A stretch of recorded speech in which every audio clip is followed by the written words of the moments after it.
What is going on, YouTube? We are live.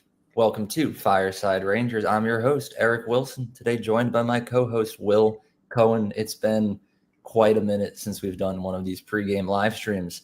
If my sources are correct, which the source was me looking at it a couple hours ago, the last time we did one of these pregame live streams was Game 5 of the Eastern Conference Finals. So this is the first one that we're doing this season. I know we've been a little busy, but we got the new schedule we're implementing here. So we're planning on making more time while we let the chat fill up. I will say to anyone that is joining us, we will take any comments, questions, concerns you guys have about not only tonight's game, anything about the Rangers in general. We'll pop them up on screen, give you guys a quick shout out, and share our thoughts on it too. So be sure to blow up that live chat that we got going on. But before we really get into it, to anyone that's just now joining us, if you are new, be sure to like and subscribe, ring that bell so you don't miss notification, and be sure to follow us on all of our social media platforms at Fireside Rangers. But Will, how you doing, my friend? Doing good. Not tired. Doing good. Bunch of laundry today. Yeah. So It's a Rangers game day miracle. I know. I had to be like enthusiastic for this Rangers game day. Oh, it's a big one. It's we're taking on Mikko Rantanen and the Carolina Hurricanes because of somehow, some way, he got traded there. I'm sure we're going to get into that at some point. We got about half an hour before game time, so we'll be going chatting with you guys about everything. We got Pavel here in the chat. I know Pavel. He's been around for a lot of these live streams. Sorry we haven't been here to chat with you as much, bud, but he's talking about Will Borgen here, the other Will. What a bad contract. He plays 17 games. It was 18, I might add, and jury gives him 4.5 by 5. We posted an episode about it yesterday, so I don't want to get too into it, but I will say I don't love the contract. I don't hate it either. If you want my full thoughts on it, I'm not repeating myself that much. It was like a 20-minute episode on it. I'm kind of tired of talking about it. But Yeah, Will, sure. if there's anything you want to say quick about the contract, feel free. Wayne. Oh, we're not talking about the contract. Oh, I mean, we talked about it yesterday. Like you said, it's good, it's bad. I mean, it's like it's not good, it's not bad. I would have waited until maybe like after the trade deadline just to see how many, some more games, see how he fills in. I mean, 20 game sample size is a lot, but at the same time, it's not. Especially giving someone a 5-year contract. I think I would have gone I would have done 3, maybe 4. But it's not a great contract. It's not a bad contract. It's just kind of there, especially with the cap increasing. It shouldn't really leave too much. In a few years, it really shouldn't matter too much. So, good, bad. It's it's a contract. So I wish Drury waited until more than 17 games to sign him to that, but it is what it is. I like Borgen. I think it'll be fine. Yeah, quick breakdown from us. Like we said, full video on it up as of actually they posted a couple hours ago. We recorded it yesterday, but it just went live a couple hours ago. So it's a fresh video. I'm sure most of you watching this probably haven't seen it. So after this, maybe after the game during the intermissions, feel free to check that one out for our full contract breakdown. But Will, you wanted to say hi to Wayne, so I'll let you do Wayne, that. what's up, brother? Let's go Rangers. I'm doing pretty well. I said I wasn't tired for the first time in a long time. Wayne, I love the name, by the way. We were sitting in the pre-stream call, and Will was heavily anticipating responding to this comment because of how cool the name Wayne is. So shout out you, Wayne. I'm doing good too. It's good to be back. I'm a little under the weather at the moment, but nothing's going to stop me from getting on here talking about the Rangers ahead of what should be a great game. And speaking of the game, Dylan's here saying that the Canes don't scare him. I'll always believe in the Rangers. That's actually a lie. We made many videos earlier this season about how we don't believe in the Rangers.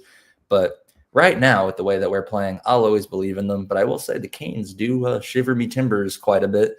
They've always been a pretty formidable opponent. And now Mikko Rantanen is a part of that team. So makes them just a little bit, tiny bit more scary, adding a player at Rantanen's caliber. But the Rangers will still somehow find a way to beat them tonight, knock on wood. And if it comes down to a playoff series later on in the year, I'm sure the Rangers will somehow find a way to still win in 7. So we'll see. But did the Canes intimidate you? I mean, the Canes will always intimidate me. They're very good. They're a good team that plays very well in their system that Rod Brindamore provides for them, coaches them too, actually, as I should say. Very well defensively sound. Their goaltenders aren't great, but they'll get the job done because they can score. I'd say after this Mikko Rantanen trade, I mean, their second line center is not Mark Stahl, Jordan Stahl. My bad, just went through all 3 Stahl brothers. Jordan Stahl. So, I mean, you got Martin playing on that line too, and Seth Jarvis. But after that first line, the talent kind of tapers off. Besides Seth Jarvis, obviously he's a dog. But they're all very good defensively, so it really doesn't matter. They're not going to give up many scoring chances, and then they're going to and then they'll come around and just put like 5 on you, which is what they did in December against us, which was a horrible game. But they'll scare me, but I think the Rangers are capable of being able to beat them. I mean, they always find a way to, so. We will find a way, I hope. And if not today, maybe tomorrow or the next time we play each other. But I'm excited. I think it's going to be a good game. Sure, the Rangers are out of a wild card spot right now, but look at the way we've been playing across our last 11 games, coming off a 10-game point streak. Really should have been 11, but Borgen kind of botched that one a little bit. So did Panarin. But, it's one game. What are we going to do? The point streak can't last forever. And it was against the Avalanche, who are a very good team. So, sometimes we make excuses. Sometimes we just blame the players. I think this is one of those games where I can just take the loss, not be too upset about it, and move on. Hopefully we just get right back in the saddle tonight and see what happens. Roderick's here. Roderick, I know we took some time away, but we've been posting. We just haven't gone live in a while, so it's been a little different. I've been able to chat with you. I know Roderick is a name that has been around since like the dawn of this channel. So it's good to see you again, Roderick, and I hope things are going pretty well for you.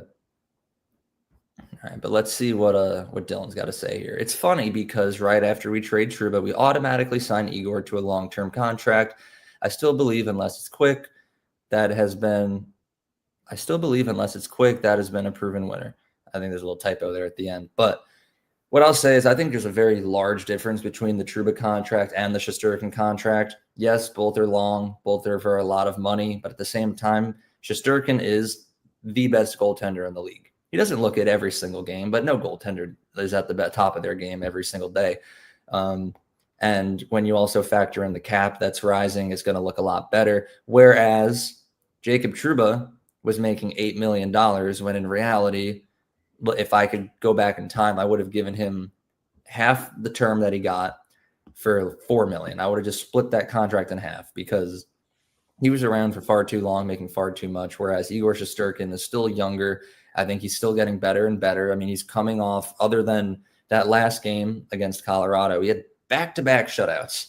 So he's at the top of his game right now. I think he's worth every penny that we're paying him right now. And sure, my mind might change later down the line in a couple of years, but I think that contract is perfect at the moment and is only going to look better as the cap starts to increase. But that's my take on the Shesterkin contract in comparison to Trouba. Will, I don't know if you have anything to add to that. Not really. I mean, the cap's going to keep going up, so the contract, the amount of cap space that it's taking up is going to keep dwindling. So, which is good. I don't know. I think it's Igor Shesterkin. Like he's he carries you through the playoffs 3 times or twice. Was, I mean, not really his fault that they lost in 7 to the Devils, but it's been a proven winner. Obviously, one of Vezina had one of the better goalie seasons of all, like up there for one of the best all-time goalie seasons in that Vezina year. I think you can't really, if you're gonna get rid of a guy like Igor, you would have had to trade him. You wouldn't have wanted to let him walk, but at the same time, are you really gonna get that much for him because, he's gonna command a lot of money to whatever team, for whatever team he went to. You can't trade. You weren't gonna trade him. I mean, he's been your backbone. He's basically the he is the heart and soul of this team. Without Igor, the Rangers aren't going to be where they are. So, yeah, the contract is a little high. 11.5 million for a goalie sucks. I mean, you see what happens when you get past 10 million for goalies, and you give them a good amount of term. But it's Igor Shesterkin. You kind of had to do it, and it's just the percentage of the cap that it takes up is going to keep dwindling once when the cap space keeps rising, or the cap ceiling, I guess, keeps rising. Yep, all valid points there. We got the Ram 1500. Today's video isn't sponsored by Ram, but I guess it's the king of trucks. He thinks that the Borgen contract is a steal. Like I said, it has its pros, but it also has its cons. I think it's a good contract. And also the fact that Lindgren makes more than Borgen and is way worse. That is true. But at the same time, Lindgren is pretty much on his way out. I know he recently was quoted saying he doesn't want to go anywhere, but I think the chances of him re-signing with this team after this year are close to zero. So it's kind of like your feelings don't matter. I don't really care if you want to stay because a few months from now, you're not staying anyway. So if I'm Chris Drury, I'm going to trade you while I can to at least get something in return. Sure, he's poured his heart and soul into this team, but it's kind of bad right now. And it's New York. You play bad, you get kicked out. Everyone's got to stop crying about it because I'm tired of it. All these players being like, I don't want to leave. Too bad. You should have played like you want to be here then. But that might be my controversial take about just I don't care how these players feel. I wanted to see them perform well if you want to stay. But that's my take. I don't know. Do you have any takes on that? Not really.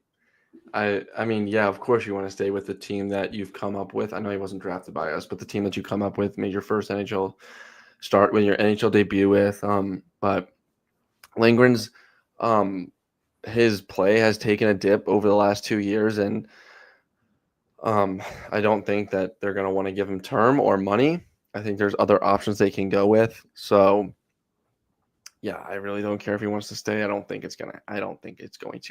It's not going to happen. Now, consider like if you're a Ryan Lindgren fan and you're watching this episode, whether live or after it's been uploaded, just every game that he plays in, cherish it because any game could be his last, in my opinion. But we got James Marshall here. This is another name I recognize from a while ago. When are the Rangers going to trade Jones? I'll start by saying I sure hope they don't. In a perfect world, they'll find a spot for him in the lineup, preferably over Keandre Miller, because Jones is a very young, good defenseman who doesn't get any playing time, and he's calling out the team. He's saying how frustrating it is, and he hates the fact that he's not getting any playing time. So the organization is aware of what they're doing to him. So the fact that they haven't traded him yet makes me wonder if they have something in store. Maybe after this season, after Lindgren's gone, or if there's a Keandre Miller trade or anything in that aspect. Because, I mean, look at Kakko. He started complaining about ice time, and like a day later, he got traded. So when Jones started saying stuff, I'm like, well, there goes Jones. He's complaining. He's getting kicked out of New York, but he's still here.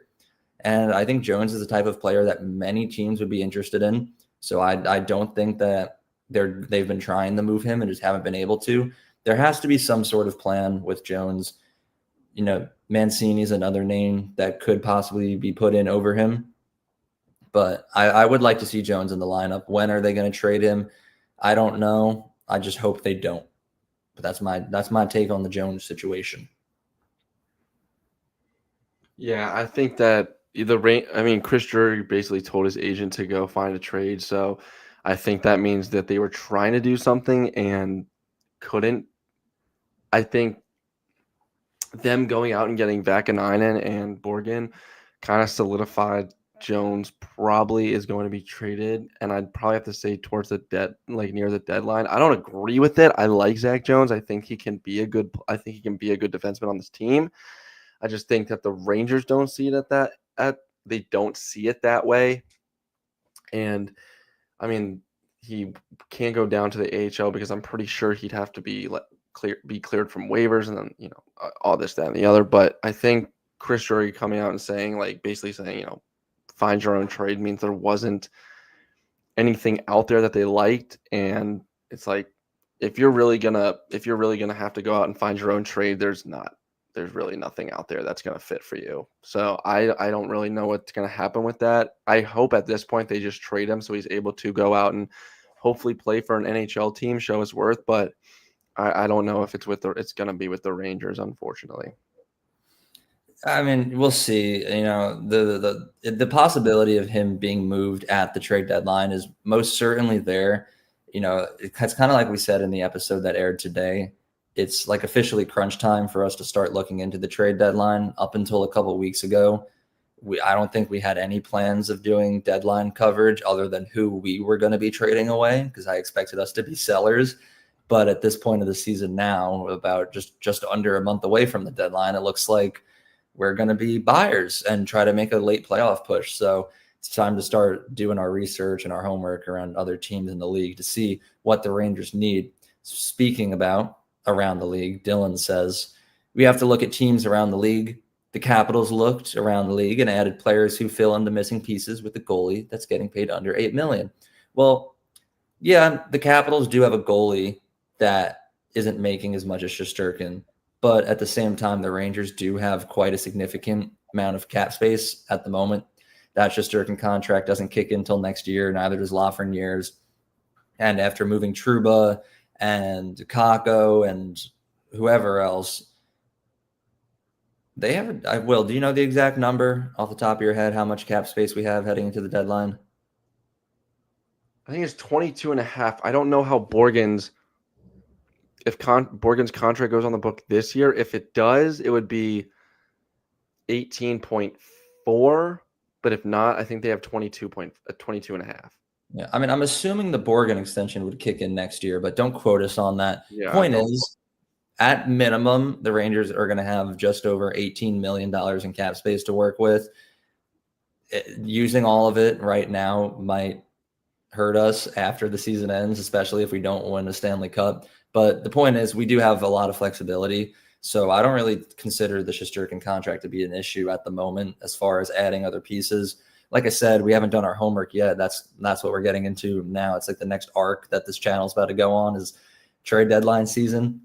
So yes, you're right. We do need to look around the league, fill in some missing pieces. We need a new defenseman to replace Miller and Lindgren. We probably need a top six forward that's better than Riley Smith. I'm happy with the bottom six. Don't even want to touch that. But the point is, we have the money to do it when it comes down to it. So we just got to hopefully trust that Drury knows what's going on, which sometimes isn't always the case. But we'll see. All right, Dylan, I'm reading the chat right now. I'm trying to pick a comment to pull up on the screen for you, but I'm just gonna read Dylan's rant here. Okay, here we go. So he said he won a cup with the Golden Knights, so he has experience. I think you mean Jonathan Quick here, or I don't know. He also won 2 with the Kings. Yeah, unless he's talking about someone else that's on our team. Is it Riley Smith? Maybe, I don't know. But our mistake was that we are like the Canes and rush constructing a roster to stay competitive. I agree with that part. We do rush it a little bit. So we get players from other teams, but don't build a culture from within the organization, just like the Capitals did with Ovi. That you are 100% right on. That's because the Rangers can't develop forwards. Yeah, I mean, I was going to get to that point, but I guess short and sweet is better, especially with the fact we only have like 10 minutes left. All of our talent comes from around because we can't develop anything. Look at Kako. I mean, Lafreniere is starting to break out, but even now he's still not having a great season, especially throughout these last couple of weeks. He's only just started to produce again. So it's easier to just sign guys like Panarin or trade for guys that are going to come in and do the job. But then again, they aren't from here. They don't know the culture of the organization. It gets real deep there. So, and then you're giving more examples, 2010 Blackhawks, 16 and 17 Penguins. You're 100% right, Dylan. This is all valid takes that you're giving here in the live chat. Don't say my bad for the rant. I think it's a valid take. But James here says Othman, Perreault, Berard, and Mancini are the prospects I like the most.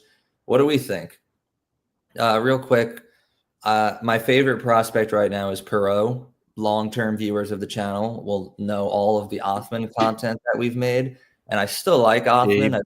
He's my second favorite, but I think we're starting to slowly see that Othman isn't as good as we thought he was going to be. Now, don't take that the wrong way.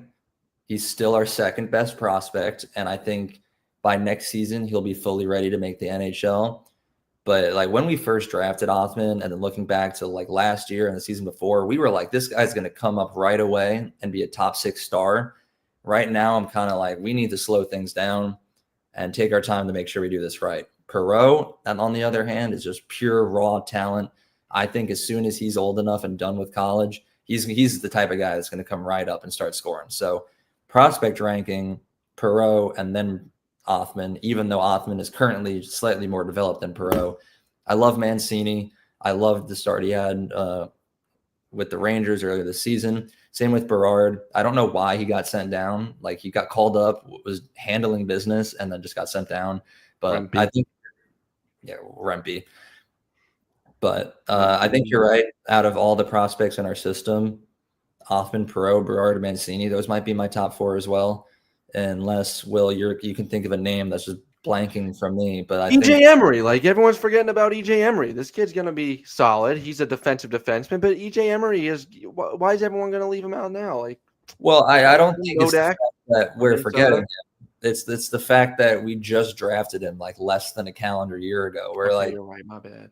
it's like I like him, and I'm excited to see what he's going to do. I mean, he's one of the more exciting defensive prospects we've had in a while. But Emery's the type of guy where it's like we're going to start making content about him 4 years down the line. Like, Oh, Drew Fortescue too. Yes, thank you. Drew Fortescue had a really good World Juniors tournament. Let me tell you, he looked good. Played on the PK, can move the puck, he can hit, he's tall.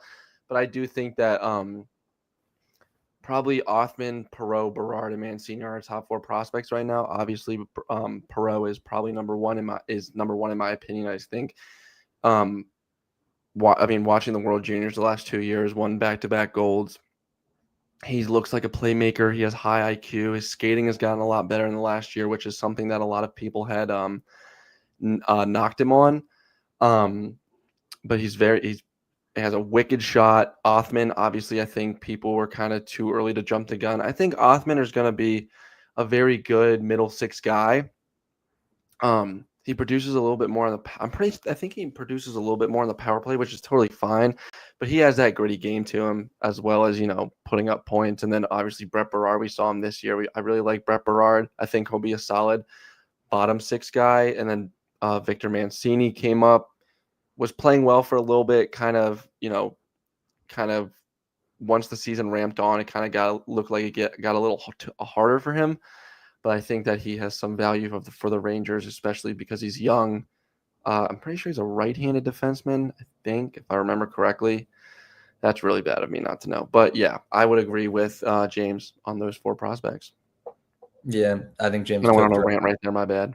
No, it's all good. But then at the same time, bringing up Drew Fortescue and EJ Emery, it makes you realize the Rangers prospect pool really isn't talked about that much. Like whenever I see prospect rankings and everything, but I think the Rangers have a pretty underrated prospect pool. Take everyone playing for Hartford and all of our affiliate teams and in the NCAA, bump them up like 6-7 years from now. I think that's a solid NHL roster that we could put together.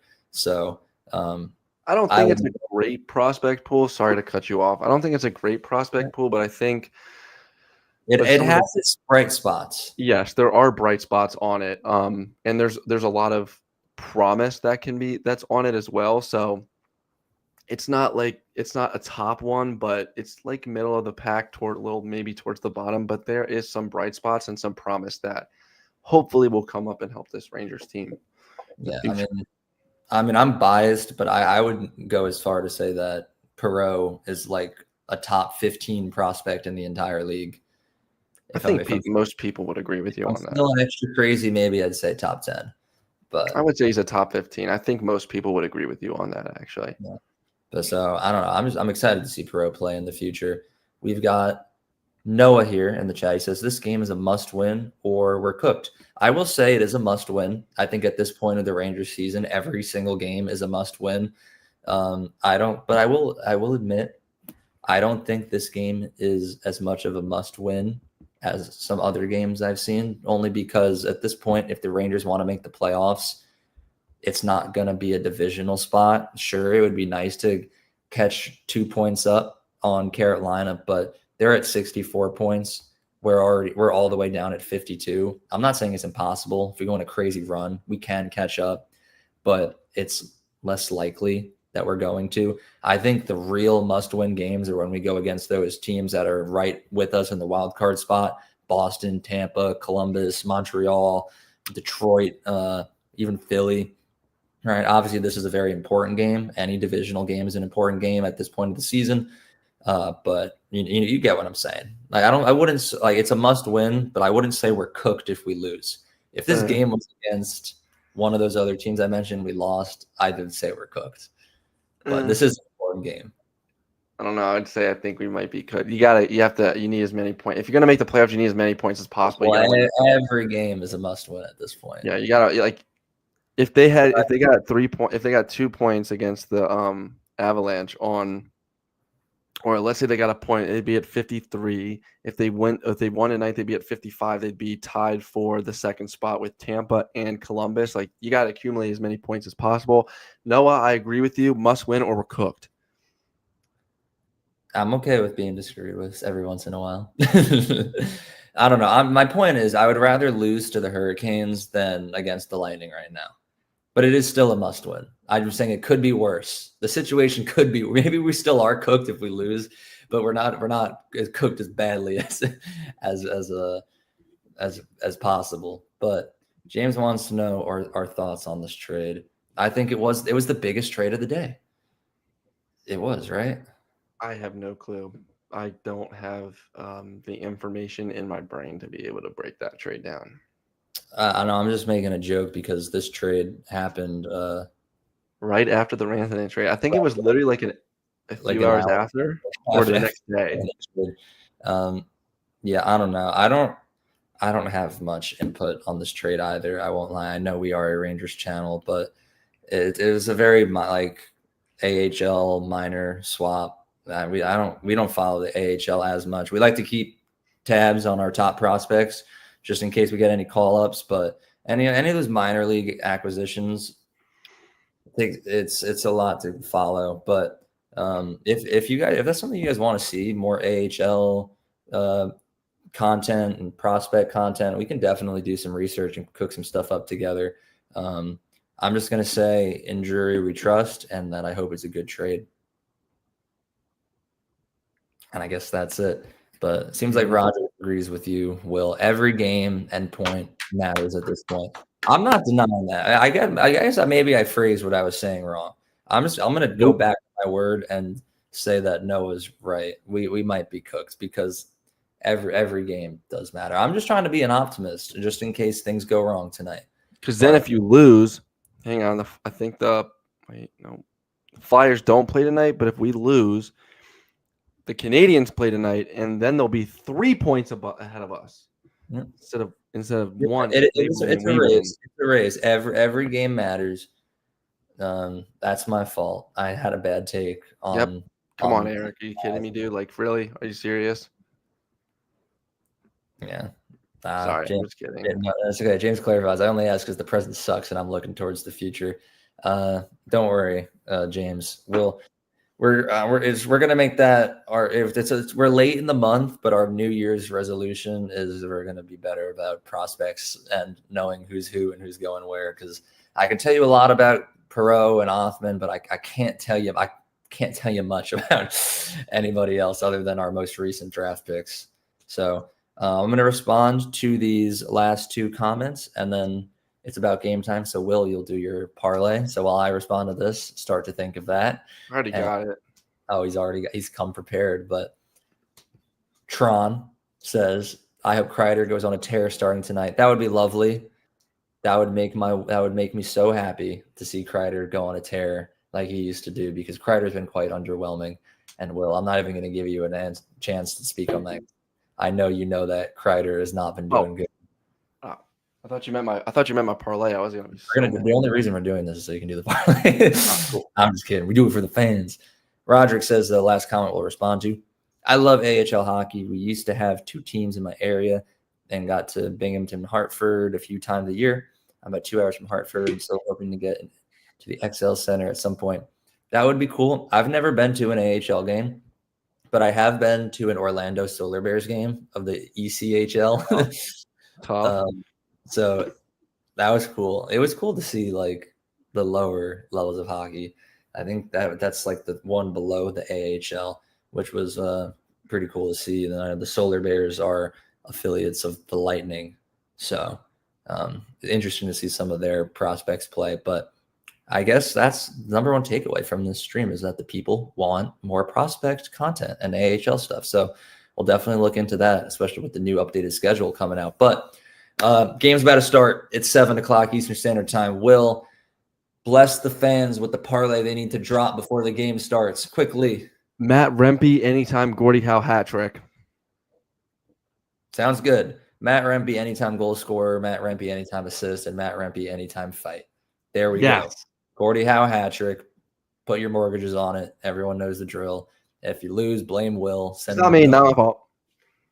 But all right, it's game time. So it's time for us to go. We're going to be posting live updates throughout the game over on the Fireside Rangers Instagram. So if you want to see our instant reactions and stuff to all the highlights, the goals for, the goals against, anytime Keandre Miller slips on the ice over nothing, be sure to check us out over there at Fireside Rangers. But if you guys did enjoy tonight's live stream, be sure to like, subscribe, ring that bell so you miss notification. And thank you to everyone for tuning in, keeping us entertained with all these comments and stuff. We'd love to keep doing these streams for you guys. It's good to know that you guys like them too. So we'll be back soon with some more regular content here at Fireside Rangers. So see you guys then. Have a good one.